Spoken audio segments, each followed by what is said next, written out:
Uh-oh. Sounds like somebody's got a case of the Mondays. You know, in August, every Monday, everybody has a case of the Mondays. How you feel today, it's normal. That normal, lousy August Monday feeling that you're having would in fact probably be worse today if you were a member of Congress. Because this time of year, they are never supposed to be working. This is August recess time. They are never in D.C. But the House of Representatives right now in D.C. is in session, called back to vote on that money for the states bill that we talked about with Ezra Klein at the top of the show. But they're also back to do one other hard-to-believe thing. They're back to close Congress. They're back to shut Congress down from the elections all the way through to the start of January. Republicans have employed a rarely used tactic, a privileged resolution, to force a vote on their very urgent desire to close Congress between November 2nd and January 3rd. Perhaps jealous of the Senate, where the minority has figured out how to stop that body from working, even if they haven't technically shut it down, House Republicans think they might have figured out how to grind their side of Congress to a halt as well.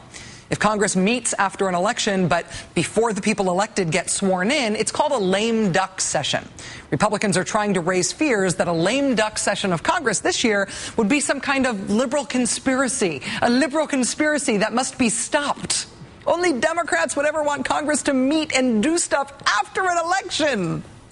Even though Republicans have used lame duck sessions in the past to do everything from impeaching President Clinton for lying about a thing you can't say on television, to the Republican-led largest expansion of the federal government since World War II, a.k.a. the Department of Homeland Security, not to mention making the biggest changes to U.S. intelligence gathering since the founding of the CIA, when they created the Directorate of National Intelligence. All of that has been done in lame duck sessions before, but not this year. Not this year. This year, Republicans want the months of November and December reserved strictly for not working, as a matter of urgency. Joining us now is John Stanton, reporter for Roll Call newspaper. John, it's good to see you again. Thanks for joining us. Sure. When I heard that Republicans wanted to try to shut down Congress for November and December, I was not very surprised, but I was surprised that this big idea of theirs is actually going to come up for a vote. What is this privileged resolution idea they've used to get it to come up?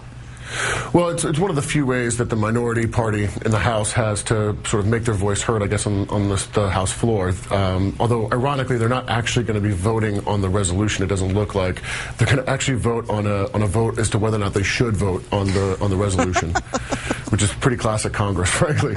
And it will likely fail. Democrats, it sort of gives some Democrats that don't want to get caught voting against it, you know, some cover to say, well, I didn't actually vote against it. I just thought it wasn't appropriate to vote on it. So but it's largely a political tool. That's it. It is a strange thing for them to be grappling over, given how frequently we have Congress in session after elections. I mean, if there were a lame duck session this year, would it be that weird? Is it something that doesn't usually happen or something?